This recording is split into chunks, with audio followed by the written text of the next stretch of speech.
Ça me fait 15 quand même. Si Sandrine est très forte au Scrabble, parfois c'est d'un autre genre de mots dont elle aurait besoin. Outre son travail, elle doit s'occuper au quotidien de Yorick, 23 ans, qui souffre d'une anomalie génétique. Aujourd'hui, elle se rend pour la première fois au Café des Aidants. Bienvenue aujourd'hui à ce Café des Aidants à Brive. Organisée par l'ADAPI de la Corrèze, ces rencontres ont lieu tous les 2 mois.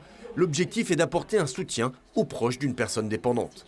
Je voulais essayer de retrouver ici des problématiques que je découvre et qui sont peut-être aussi le lot quotidien de d'autres personnes. Et je voulais pouvoir échanger avec eux. Avec les 2 confinements, ces rendez-vous ont été stoppés durant près d'1 an. Une écoute et une reconnaissance pourtant indispensables, surtout en cette période d'isolement social. Le premier confinement a isolé beaucoup les aidants.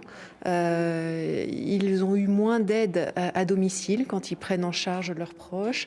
La situation a été très difficile psychologiquement. Il y a moins de contact avec l'extérieur. Il y a un sentiment de solitude très important qui peut amener chez certains une situation vraiment de détresse psychologique. On sent vraiment que ces aidants ont besoin d'un lieu pour eux. À un moment donné, eux ont besoin d'exprimer ce qu'ils ressentent à cette place qui leur a été imposée, même si pour eux c'est naturel d'y être. Malgré tout, c'est une place qu'ils n'ont pas choisie et qui du coup à un moment donné peut peser.